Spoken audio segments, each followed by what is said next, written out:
Greetings. Today I'd like to talk to you about your future,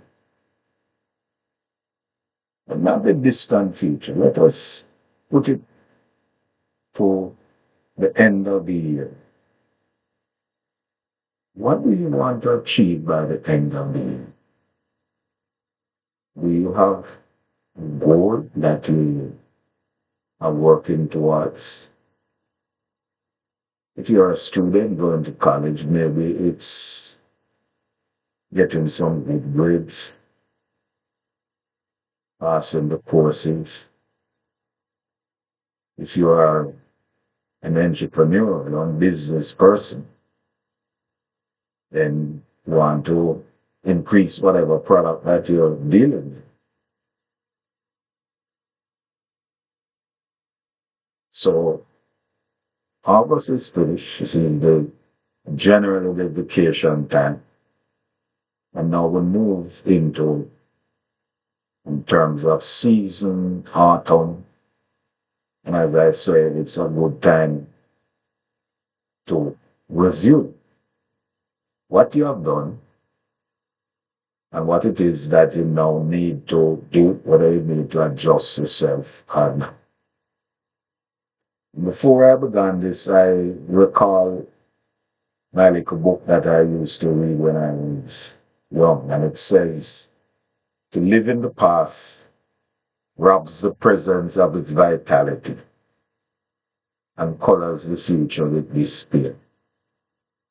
Yes, you use the past, but as a point of departure for the pleasure of living now. And I recall and think of this hourglass. What does this represent? This represents your past. This represents your future. And here represent the present moment. Now, you don't know what lies in the future in terms of time. And this has gone already. There's nothing you can do about yesterday, however. Now, and this now is always moving, it's constant, never stationary. It simply signifies that whatever decisions you make now is what going to affect you in the future.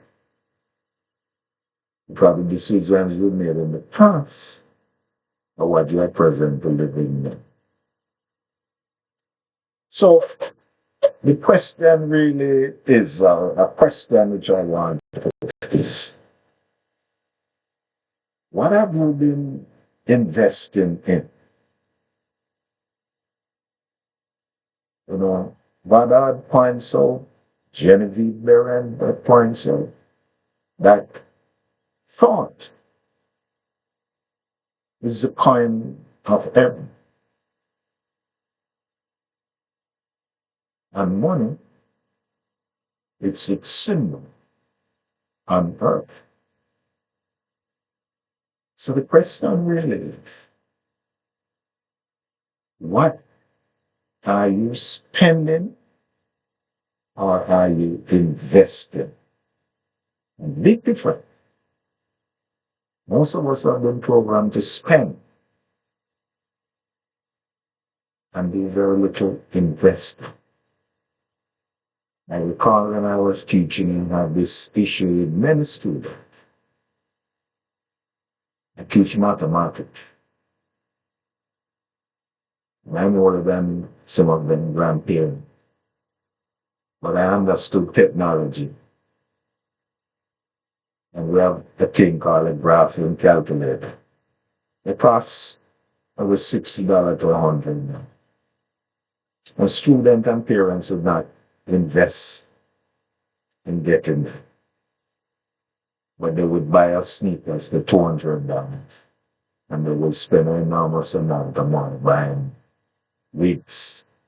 I know, you They call it a different name, but I'm a traditionalist. It's so big.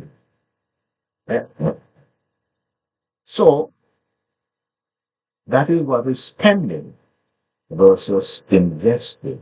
So are you investing your time and money in understanding who you are and understanding the power that lies within you to do the things and to achieve the things that you want? So that's a decision that you need to make. And we offer that opportunity for the individual who wish to understand who they are and to recognize that the power lies within them. And that's why we say thought is a coin of heaven.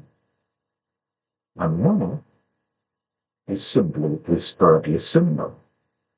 So you need money to put the thought that you have into fruition. Whereas grades, you have to spend time, you have to pay for the fee to go to the institution. You have a business, you have to invest money and time in the business to enable to deal with whatever product that you may wish to deal with. My theme is quantum leap, not exponential.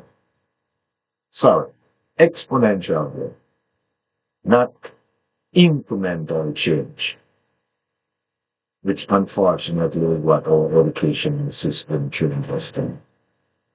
We want to utilize the power within us to make the kind of decisions and to receive the kinds of inspiration necessary for our growth. And therefore we would then have the momentum to mastery of whatever it is that we are doing and whatever it is that we do. So join me in my masterclass and in any program on my website to, in fact, carry you forward towards the goal by the end of the semester. So until then, you take care, and as my illustrious friend would say, make this a day that you determine.